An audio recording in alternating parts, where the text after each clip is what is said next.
Estou aqui de volta hoje, meu nome é Adriana Mello e vou falar um pouquinho novamente sobre Covid e gestação, tá? Ainda existem algumas dúvidas, a gente está cada dia começando mais a entender um pouco o processo.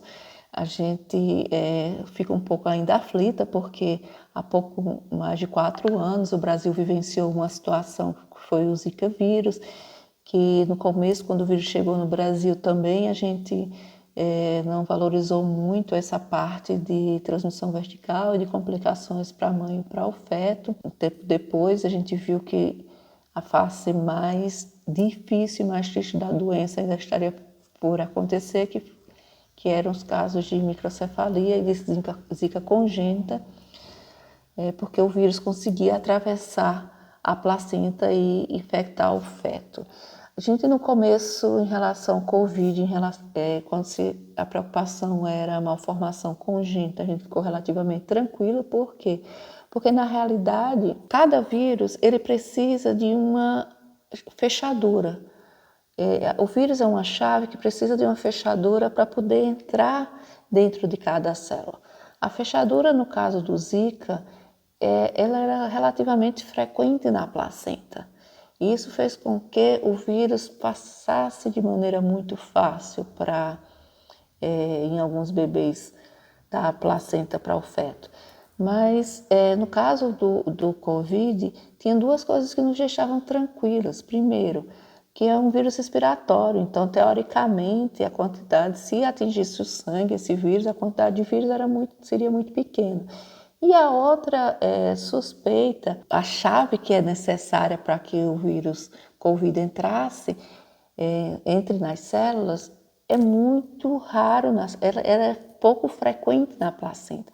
Ela tem a presença dessa enzima acontece na placenta, que é a enzima ACE2, ela acontece na placenta, mas ela acontece mais no final da gestação. Então, teoricamente, esses dois fatores iam fazer com que essa criança tivesse protegida. Então, a nossa preocupação inicial começou a ser com o crescimento, porque como o Covid é uma doença trombogênica, ou seja, pode causar trombos em várias estruturas, a placenta, como é uma estrutura vascular, ela também poderia ter trombos, e aí isso faria com que essa placenta tivesse esses trombos, passasse menos fluxo para o bebê, e esse bebê fosse menor por conta dessa redução do fluxo através da placenta.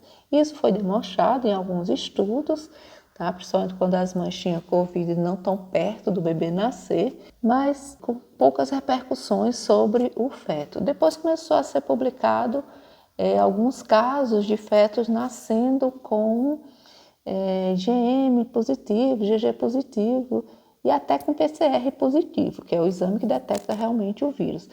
E aí a gente ficou pensando o que poderia realmente justificar esse bebê, tá? Assim, se teoricamente ele não seria exposto no útero. E aí as primeiras hipóteses é que eles tivessem se contaminados na hora do parto, seja por parto cirúrgico, seja por parto normal, e que aquelas secreções com que eles entram em contato na hora do parto fossem os responsáveis por essa complicação. Só que mesmo assim a gente não conseguia responder tudo isso.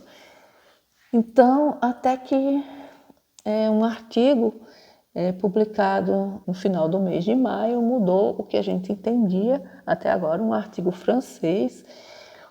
E aí ele mostrou que existia sim transmissão, passagem do vírus pela placenta, tá? Então, isso acontece porque primeiro, para que isso aconteça, eles mostraram que tinha que ter acontecido o quê? Primeiro, esse vírus está no sangue. Então, será que o vírus que é respiratório, ele tem potencial para estar no sangue? Então, foram feitos alguns testes mais sofisticados do que esses testes que a gente faz de PCR, que encontra o vírus no nariz e na garganta. Então, foram feitos esses testes mais específicos e foi encontrado, na realidade já tinha sido encontrado em pequena quantidade, usando alguns testes sofisticados, vírus como o coronavírus 1. Então, já tinha sido detectado no sangue. E aí, o que a gente se começou a observar é que se ele está no sangue, é o primeiro passo, mas o que é que ele precisaria ter para passar da placenta? Então, lembra que eu falei daquela enzimazinha da enzima ACE2? Então, ela precisa ter na placenta, porque o vírus se acopla nela para poder entrar dentro da célula. Então, através desse mecanismo, ele consegue sim chegar, passar da placenta e chegar no feto. Então, esses cientistas franceses, eles conseguiram perceber que esse vírus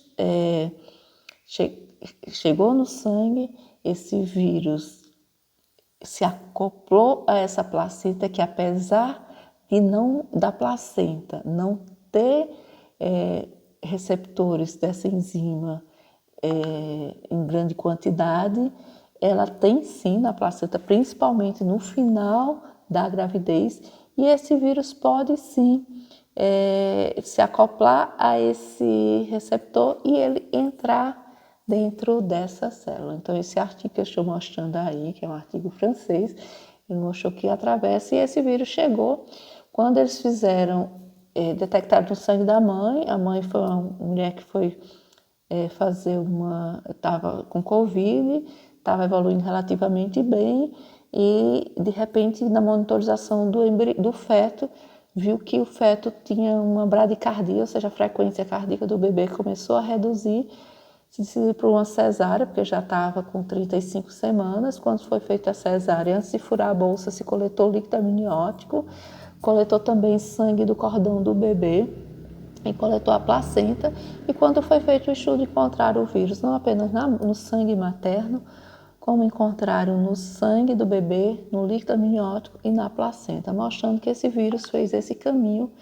O bebê nasceu com o APGA baixo, mas evoluiu relativamente bem, só que com alguns dias ele começou a ter crise convulsiva e ficou largado, um pouco mole.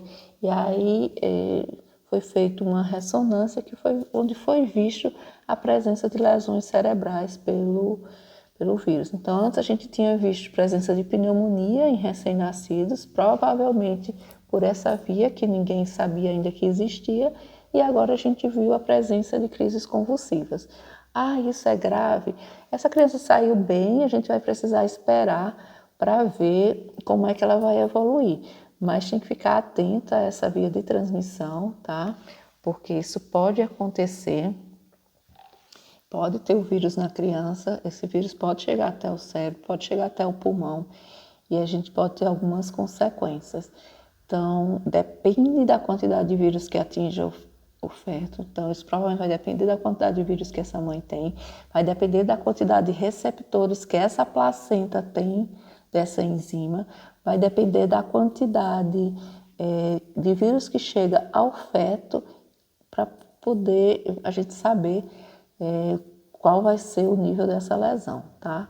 Então, esse bebê, provavelmente a lesão foi pequena, mas em fetos que podem ter uma lesão maior, a gente pode ter situações que possam se assimilar à paralisia cerebral, ou seja, perda de algumas funções, tá? Então, a gente tem que ter cuidado sim na gestação, até porque aqui no Brasil a gente viu que esse vírus ele se comporta de uma maneira diferente, por conta também das situações da população. A gente viu que na China ele se comportou de uma maneira, tá? Porque na China provavelmente essa população já tinha sido exposta a outros coronavírus. Na Itália morreu muito idoso, e esses morreram muito idosos porque a Itália tinha uma grande quantidade de idosos. E aqui no Brasil a gente tem que ter cuidado, porque a gente tem uma população de obesos, a gente tem uma população de hipertensos, de diabéticos muito alta. E isso também tem acontecido na gestação. Infelizmente, as gestantes nos últimos anos elas têm cada vez ganham mais peso.